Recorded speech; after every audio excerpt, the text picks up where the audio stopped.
ಇನ್ನು ಅಲ್ಲು ಅರ್ಜುನ್ ಪ್ರಕರಣದ ಬಗ್ಗೆ ಅಶೋಕ್ ಮಾತನಾಡಿದ್ದಾರೆ. ಅಲ್ಲು ಅರ್ಜುನ್ ದೊಡ್ಡ ನಟ, ರಾಷ್ಟ್ರೀಯ ಪ್ರಶಸ್ತಿ ಸಿಕ್ಕಿದೆ ಅವರಿಗೆ, ರಾಷ್ಟ್ರ ಪ್ರಶಸ್ತಿ. ರಾಜ್ಯ ಸರ್ಕಾರ ಸೂಕ್ತ ಬಂದೋಬಸ್ತನ್ನ ಮಾಡಬೇಕಾಗಿತ್ತು. ಪುಷ್ಪ 2 ಚಿತ್ರದಿಂದ 30% ಆದಾಯ ಬಂದಿದೆ. ಇವರು ಟ್ಯಾಕ್ಸ್ ಮೂಲಕ ಕಟ್ ಮಾಡ್ಕೊಳ್ತಾರೆ, ಸರ್ಕಾರಕ್ಕೆ ಬರುತ್ತೆ ಅದು. ಆದ್ರೆ ಇವರಿಗೆ ಆದಾಯ ಬೇಕು, ಜನರಿಗೆ ರಕ್ಷಣೆ ಬೇಡವಾ? ಬೆಂಗಳೂರಿನಲ್ಲಿ ವಿಪಕ್ಷ ನಾಯಕ ಅಶೋಕ್ ಪ್ರಶ್ನೆ ಮಾಡಿದ್ದಾರೆ. ಅಲ್ಲು ಅರ್ಜುನ್ ಒಬ್ಬ ಸಿನಿಮಾ ನಟ, ಅವರಿಗೆ ಬಹಳಷ್ಟು ರಾಷ್ಟ್ರ ರಾಜ್ಯ ಪ್ರಶಸ್ತಿಗಳು ಬಂದಿದೆ. ಅವರು ಥಿಯೇಟರ್ಗೆ ಹೋಗಿದ್ದೇ ತಪ್ಪಾದರೆ, ಥಿಯೇಟರ್ಗೆ ಹೋದಾಗ ಅಲ್ಲಿ ಕಾನೂನು ಸುವ್ಯವಸ್ಥೆ ಪಾಲನೆ ಮಾಡುವಂಥದ್ದು ಯಾರ ಕರ್ತವ್ಯ? ರಾಜ್ಯ ಸರ್ಕಾರದ ಕರ್ತವ್ಯ. ರಾಜ್ಯ ಸರ್ಕಾರ ಸರಿಯಾದಂತ ಬಂದೋಬಸ್ತನ್ನ ತೆಲಂಗಾಣದಲ್ಲಿ ಮಾಡಬೇಕಾಗಿತ್ತು.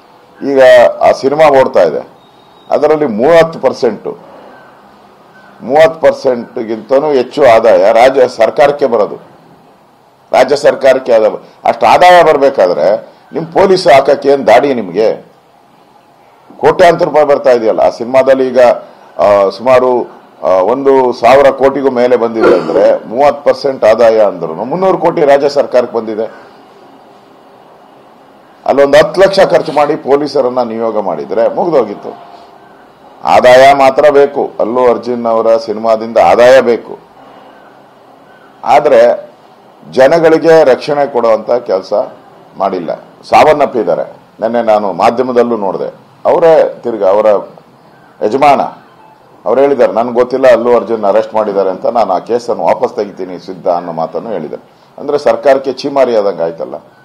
ಅಲ್ಲು ಅರ್ಜುನ್ ಒಬ್ಬ ಸಿನಿಮಾ.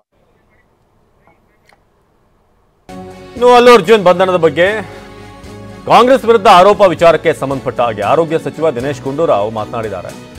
ಅದರ ಬಗ್ಗೆ ಗೊತ್ತಿಲ್ಲ, ಕಾನೂನಿನ ಮುಂದೆ ಎಲ್ಲರೂ ಕೂಡ ಒಂದೇ ಅಂತ ದಿನೇಶ್ ಗುಂಡೂರಾವ್ ಹೇಳಿದ್ದಾರೆ. ಆದರೆ ತೆಲಂಗಾಣದಲ್ಲಿ ಯಾವ ಆಧಾರದ ಮೇಲೆ ಆಗಿದೆ ಅನ್ನೋದು ಗೊತ್ತಿಲ್ಲ. ಯಾರದ್ದೋ ದೂರಿನ ಮೇಲೆ ಕ್ರಮ ತೆಗೆದುಕೊಂಡಿದ್ದಾರೆ. ಇದು ಆರೋಗ್ಯ ಸಚಿವ ದಿನೇಶ್ ಗುಂಡೂರಾವ್ ಈ ಪ್ರಕರಣದ ಬಗ್ಗೆ ಮಾತನಾಡಿರೋದು. ಅಲ್ಲಿ ಬಗ್ಗೆ ನನಗೆ ಗೊತ್ತಿಲ್ಲ, ಯಾಕಂದ್ರೆ ಕಾನೂನು ಎಲ್ರಿಗೂ ಒಂದಿರಬೇಕು, ಯಾರು ಮೇಲೆ ಯಾರು ಕೆಳಗಡೆ ಅಂತ ಇರಬಾರ್ದು.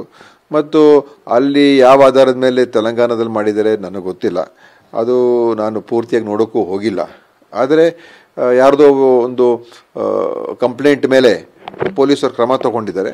ಅದರ ಪ್ರಕಾರ ಅವ್ರಿಗೆ ಬೇಲು ಕೂಡ ಸಿಕ್ಕಿದೆ, ಅವರು ಹೊರಗೆ ಬಂದಿದ್ದಾರೆ. ಆದರೆ ಆ ವಿಚಾರಣೆ ನನಗೆ ಪೂರ್ತಿ ಮಾಹಿತಿ ಇಲ್ಲದೆ ಇರೋದ್ರಿಂದ ನಾನು ಬೇರೆ ಹೆಚ್ಚಾಗಿ